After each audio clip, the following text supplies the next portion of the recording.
Lo que queda de Jesús. Siempre he hecho demasiadas preguntas. Desde que tenía 3 años, mi pobre padre tuvo que aguantar una descarga de ametralladora de la pregunta ¿por qué siempre que yo encontraba algo nuevo o interesante? ¿Por qué los patos tienen picos en vez de bocas como nuestro gato, Milo? ¿Por qué las abejas son buenas, pero los avispones son malos? ¿Por qué los niños de la escuela hacen pipí parados y por qué las niñas no pueden hacerlo? Cuando las preguntas eran demasiadas, él me gritaba. Si eso no funcionaba, me mandaba a la casa de mi tía para que me quedara ahí por unos días mientras se recuperaba de mi parloteo persistente. Conforme crecía, aprendí que recuperarse significaba beber intensamente y llorarle a una Biblia. Esa combinación era su único consuelo desde que mi madre murió 3 meses después de mi nacimiento. Las preguntas acerca de ella estaban completamente fuera de límites, y aprendí eso temprana y duramente. Si llegaba a mencionarla de paso, el rostro de mi papá se oscurecía al igual que un cumulonimbo tomado directamente del Viejo Testamento, y se sacaba su cinturón. Solo tomó un puñado de azotes con ese cuero agrietado y punzante antes de que aprendiera a nunca mencionarla cerca de él. ¿Cómo debió haberle dolido que luciera exactamente igual que ella? Pero mi curiosidad era una parte de mí, de la misma manera en la que lo es ahora, y no pudo ser asesinada con ninguna paliza. La religión tuvo una relevancia predilecta en nuestras vidas, y vivimos en una de las ciudades más pequeñas al borde del cinturón bíblico en Estados Unidos, y mi afición por los interrogatorios infinitos me metía en problemas rápidamente. Fui etiquetada como antagónica y pasé muchas horas de clase sentada en una esquina, a solas. La decepción de mi papá acerca de esto era palpable. Lo único que él quería era una niña buena y obediente, como esas que reciben menciones superficiales en la Biblia. En este sentido, era muy desemejante a mi madre católica, quien había sido tímida y molesta, y eso parecía herirlo más que cualquier otra cosa.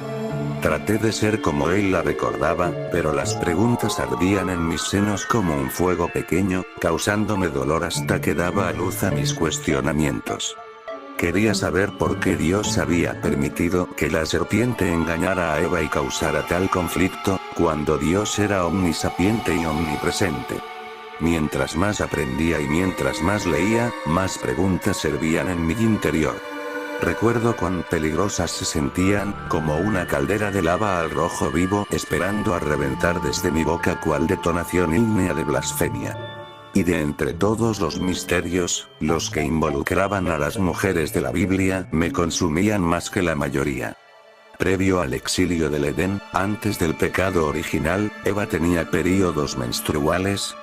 ¿Cómo hubiera sido el parto si nunca hubiera comido del árbol? Si Adán hubiese sido engañado por la serpiente en vez de Eva, los hombres habrían cargado con el dolor del parto.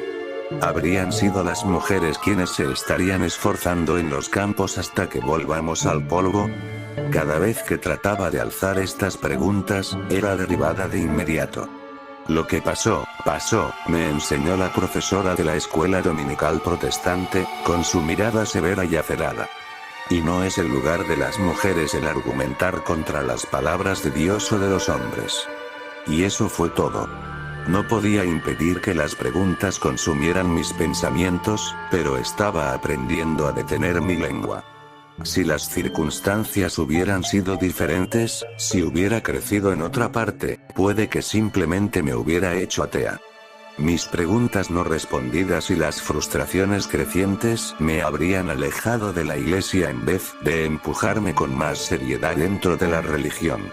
Había decidido, desde que era pequeña, que la razón por la cual el conocimiento se me prohibía era por mi sexo, que solo los hombres estaban al tanto del conocimiento verdadero de las obras de Dios. En efecto, esto fue confirmado por todo lo que veía a mi alrededor.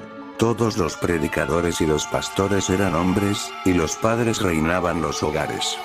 En el Vaticano, en la Europa distante, el Papa yacía rodeado de hombres, círculos concéntricos de masculinidad que solo eran rotos por las corrientes de conventos de monjas en los límites exteriores. Así que me eduqué. Descubrí un lugar en el que mi curiosidad podría nacer de nuevo. Fui a la universidad, me titulé en teología y me apliqué enteramente, escarbando a profundidad los misterios de la religión. Era un ambiente muy distinto a mi hogar. Aquí, las personas estaban dispuestas a entablar debates filosóficos enérgicos, a asumir el papel del abogado del diablo y a discutir desde perspectivas nuevas. Finalmente era capaz de ventilar esas preguntas de magma, intercambiarlas con mis pares hasta que se habían enfriado lo suficiente como para ser tocadas y examinadas. Pero a lo largo de mis estudios, y a través de nuestras discusiones, hubo una pregunta que permaneció sin respuesta. Otra faceta más de la femineidad que la Biblia había olvidado casualmente. Todos parecían creer que era una pregunta muy extraña como para siquiera ser considerada, pero a mí me consumía. Después de que Jesús nació, ¿qué pasó con la placenta de María? Nadie tenía una respuesta. A mí me parecía una cosa tan obvia, una omisión tan enorme de parte de los hombres que trazaron el gran libro. Si los huesos fragmentados de los dedos de los santos eran reliquias sagradas, si la última copa que tocó los labios de Jesús era buscada por todas partes por ser la reliquia más sagrada de todas, entonces ¿qué hay de la cosa que lo sustentó en el vientre? Los clérigos devotos a quienes acudí estaban incomodados, e incluso asqueados por mi pregunta. Creo que la mitad de ellos ni siquiera sabían que era una placenta, que pensaban que un bebé salía por las piernas de la mujer y que ese era el fin del asunto. Pero cuando comencé a interrogar a las monjas, especialmente a esas que habían tenido hijos antes de que hicieran su juramentación, comencé a progresar un poco. La hermana que tenía las respuestas era muy vieja, en sus 90, si no es que más, y con la complexión de un gorrión famélico. La piel de sus manos era blanca, azul y púrpura, y tan frágil y translúcida que prácticamente podías ver la sangre bombeando con lentitud por debajo del tejido de piel de papel en sus muñecas. ¿Te sabes la historia de la Biblia, no, pequeña? Asentí. Todos en mi clase habíamos discutido los mitos y las leyendas que rodeaban a la Biblia, la cual había sido examinada meticulosamente, y la mayoría de ella había sido descartada ya sea como ficción total, o más como crítica social y política que milagro. Fue un trabajo evolutivo, perdiendo y ganando texto a medida que los siglos pasaban, mientras algunas piezas se hacían más o menos populares para diversos reyes, sacerdotes y sectas. Bien. Me alegra que no creas en esa tontería del concilio de Nicea, dijo. Bueno, para ser honesta, no me sorprendería si un montón de hombres se tuvieron que reunir y votar todos los fragmentos que no les gustaban. La sonrisa de la monja anciana se amplió. Sus ojos eran brillantes y ágiles, nada de su ingenio se había perdido en el tiempo. ¿Alguna vez te has preguntado por qué no existe ningún registro detallado de Sara, la esposa de Abraham? Ni de Ruth o María Magdalena. Estas fueron mujeres realmente increíbles. Acompañantes de algunos de los hombres más grandes que han vivido. Ciertamente, sus historias tienen un lugar en la Biblia, ¿no? ¿Sí? He pensado eso con frecuencia, admití. Entonces creo que tengo algo que enseñarte. Lo llamamos el libro de Eva, me dijo a medida que abría un tomo que me había presentado. No era impresionante. No tenía cuero trabajado, ni broches enjollados, ni papel dorado. Había sido impreso en papel ordinario y tenía un forro rojo sencillo. Mientras volteaba las páginas, pude ver por qué había sido llamado de esa manera, pues el libro comenzó con los linajes de mujeres bíblicas canónicas, empezando por Eva y extendiéndose hasta María, la madre de Jesús. ¿Por qué no había visto esto antes? O al menos oído hablar de él. Porque nadie, aparte de nosotras, está interesado, replicó la monja. Los predicadores honrados no quieren hablar de los esfuerzos heroicos de Eva al dar a luz a 55 hijos, y al haberlos criado por sí misma, en su mayoría. Quieren hablar de la gloria de Jericho, de cómo David mató a Goliat y los milagros de Jesucristo. Los hombres dirigen la iglesia, y los hombres no están interesados en los logros de las mujeres, solo en los de otros hombres. ¿Qué hay de María? ¿Qué pasó después del nacimiento de Jesús? Página 77. Le di vuelta apresuradamente a las páginas del libro. Y después de que entró a nuestro mundo, lo que quedó de su derecho de nacimiento fue encerrado en un cofre de hierro y transportado por las esposas de los 3 reyes. ¿Los reyes magos tenían esposas? Ella resopló gentilmente. Por supuesto que sí. Todos los grandes hombres tenían esposa. Y, con frecuencia, muchas. Necesito pedir prestado este libro. Necesito leerlo. Tengo una mejor idea. Léelo aquí. Quédate con nosotras. Necesitamos a alguien como tú. Me quedé con las monjas por varias semanas mientras estudiaba y leía el libro. Me hacían trabajar duro durante el día, lavando ropa de forma anticuada, con tablas de lavado y lejía, hasta que mis manos estaban rojas y desgastadas, igual de callosas que las de un campesino. Durante la noche, leía cuidadosamente las páginas, memorizando tanto como podía acerca del libro de Eva, gozando de los registros de estas mujeres olvidadas, de estas madres de naciones y esposas de dioses de antaño. ¿En dónde está el cofre de hierro? Le pregunté a la monja una noche. Esperaba que me preguntaras eso, pequeña. Conduciéndome hacia su estudio, sacó una llave de su bolsillo y luego abrió el cajón de un escritorio, sacando cuidadosamente una pila de fotografías Polaroid. Al entregármelas, se sentó e hizo una torre con sus dedos ásperos, observándome. Todas las fotografías mostraban el mismo objeto, cada una desde un ángulo distinto. Era una caja de metal tosca, la cual había sido desgarrada por una fuerza inmensa. Como si hubiese explotado desde el interior. Mi cuero cabelludo me cosquilleó en tanto ataba los cabos. Es este. El cofre de hierro que las 3 concubinas transportaron desde Belén. Sí. ¿Qué le sucedió? La criatura que estaba atrapada en el interior escapó. Tragué grueso, sin ánimo de comprender lo que me estaba diciendo. ¿Criatura? Y así, con su voz silente y aflautada, la hermana Michaels me explicó el secreto verdadero. Cuando Dios escogió a María para nutrir el cuerpo de Cristo, Él sabía que su Hijo Divino no podría habitar un contenedor marcado con el pecado original.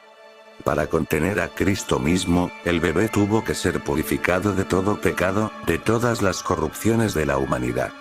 Agarró de nuevo las fotografías, guardándolas bajo llave en el cajón. Por lo tanto, Dios se aseguró de que todas las maldades de nuestros cuerpos mortales fueran empujadas hacia el útero de María, en su placenta, en donde permanecieron, por siempre separadas de Jesús. Pero fue una placenta, no un bebé. ¿Cómo fue que creció? ¿Cómo se convirtió en una criatura? Aunque estuviera impregnada de pecado, aún así era divina, consistiendo tanto de Cristo como de la Madonna. No podía ser calcinada ni podía ser cortada, así que fue sellada. Permaneció en la oscuridad, resguardada por sacerdotes de una orden antigua, a quienes se les encomendó vigilar la reliquia sagrada. Y en esa oscuridad, creció, alimentada por la semivida en su interior, y añorando el alma que carecía. Y al final se hizo demasiado grande para el cofre, ¿verdad? Sí, pequeña. Y ahora está libre. ¿Qué significa eso? Desea venganza. Me había sentido insegura de abordar el vuelo desde Texas a Roma, pero la hermana me prometió que responderían mis demás preguntas. Cuando llegué a la pequeña iglesia de piedra y ladrillo cerca de la costa, un hombre con la cabeza afeitada me escoltó hacia adentro inmediatamente, y luego me llevó a la cripta de la iglesia.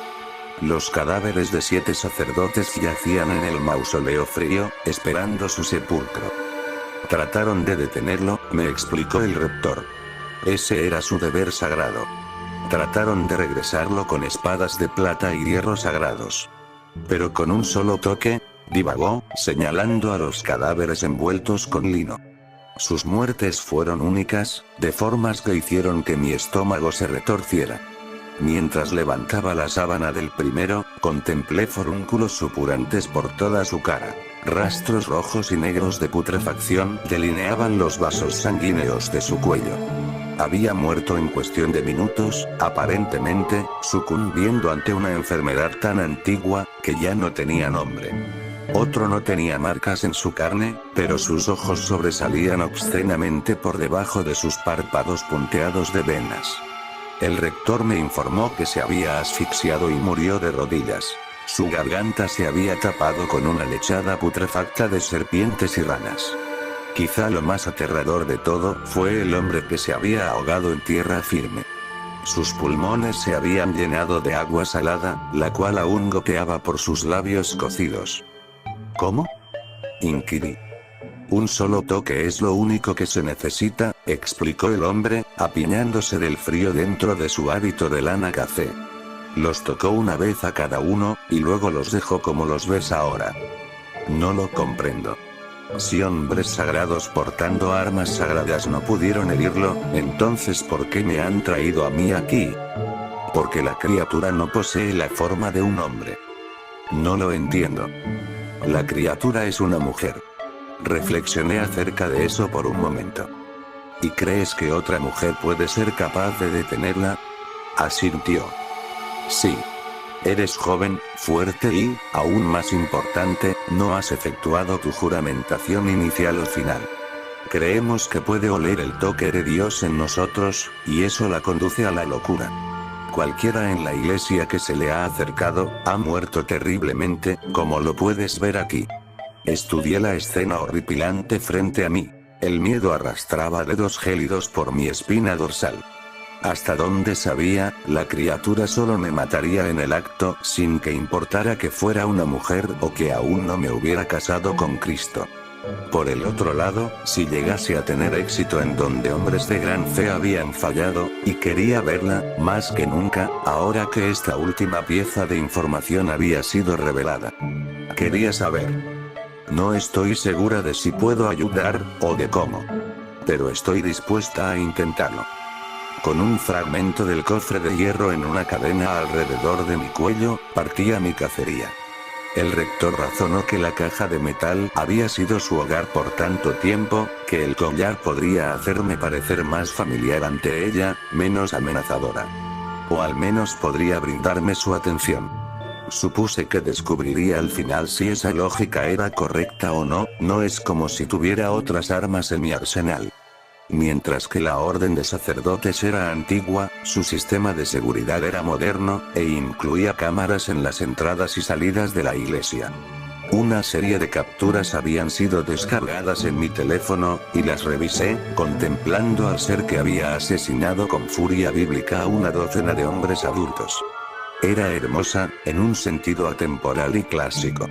Rasgos simétricos y casi élficos se veían a través de un halo de cabello rubio platino, lo suficientemente largo como para cubrir la mayor parte de su torso desnudo. Pero desde su cintura hacia abajo, algo se encontraba muy mal. Piel pálida se oscurecía en una tonalidad de gris brillante y enfermizo, y luego en jirones de negro, colgando a manera de harapos putrefactos en sus muslos desgastados, y por debajo de las rodillas solo restaba hueso blanco y tendones incoloros. Siendo tan pálida como un pez, se había quedado parada entrecerrando los ojos por varios segundos extenuantes antes de correr con sus pies esqueléticos e imposibles hacia el mar. Mis consultas a lo largo de la playa no acabaron en nada. Nadie parecía haber visto a una mujer rubia desnuda, y ciertamente a ninguna que fuera un cadáver de la cintura para abajo. Cuando regresé a la capilla, el rector me informó que la criatura había sido divisada de nuevo, en otra iglesia a unos 15 kilómetros de la costa, y que había asesinado al sacerdote a cargo al convertir su sangre en vino. Pensé que sabía hacia dónde se dirigía. Iba en línea recta hacia el más sagrado de todos los hombres santos del país, el Papa. La vi en la calle antes de que ella me viera a mí. Se había adaptado rápidamente. Pantalones de cintura alta cubrían sus piernas cadavéricas, y botas negras nuevas ocultaban las abominaciones que eran sus pies. Sus mejores cualidades eran exhibidas a su favor con una blusa negra y plateada de hombros descubiertos. No se veía fuera de lugar, sino como otra chica turista linda en su camino hacia el Vaticano, en donde se sacaría selfies insípidas para publicarlas en sus redes sociales. Si me percibió a mí o al fragmento de su prisión, no lo tengo claro, pero con una sacudida violenta, se escabulló entre dos edificios, y luego corrió. Era rápida. Su anatomía en decadencia no la limitaba en lo más mínimo. La seguí, por supuesto. No había otra cosa que pudiera hacer. Pisoteando por el callejón resonante de ladrillo, capté solo un vistazo de cabello rubio destellando bajo la luz del sol mientras ella rodeaba el extremo opuesto. Cuando giré por la misma esquina, una mano me embistió el pecho con la suficiente fuerza para sacarme el aliento de los pulmones y el vigor de mis piernas. Mientras caía, esa mano incongruentemente delicada jaló con violencia el collar pesado en mi cuello. Su ceño fruncido arruinó sus rasgos angelicales. La mujer pálida se dio la vuelta y arrojó el fragmento de su antigua prisión lejos de ella con una fuerza asombrosa. El collar reflejó la luz a medida que navegaba por los tejados alicatados. «Debería matarte», escupió, presionándome contra los adoquines con su rodilla. La lanza de la tuberosidad tibial poderosamente afilada estaba a punto de perforar la carne de mi costado. «Por favor», me lamenté. «Por favor, no». «Ah, cuánta fe». Se burló, agitando su cabeza con desdén. Su cabello era una corona salvaje de luz por encima de mí. «Te mandaron a tu muerte sin más protección que un pedazo de metal antiguo y tu sexo». Tiritando por el temor, sentí el hueso revestido de mezclilla enterrándose aún más profundamente en mis costillas. «¿Qué es lo que quieres?», murmuré. «Quiero lo que queda de mí. Quiero lo que se me arrebató, el cuerpo y el alma que eran míos, que se me debieron haber entregado, hace todos esos siglos». Viró su terrible cabeza en dirección a la ciudad sagrada. «Y en ese lugar está el hombre que me puede decir en dónde lo puedo encontrar». La presión a mi costado se atenuó cuando ella se sentó de cuclillas, y una fuga de putrefacción oscura se presionó contra el material alrededor de sus muslos. «No puedes herirme, hermanita. Si pudiera ser asesinada, me hubieran quemado después de que mi madre me trajo a este mundo», aspiró despectivamente. «El hierro no me puede contener, la plata sagrada no me puede cortar. Mi final solo puede llegar cuando me reúna con mi carne original. Con tu preciado Cristo». «Pero no puedes», solté abruptamente, «no puedes reunirte con él». «¿Por qué no?». Sus ojos ardieron como una llama detrás de un vitral. «¿Crees que no tengo el poder?». Negué con la cabeza. «Estoy segura de que lo tienes, pero no me refiero a eso.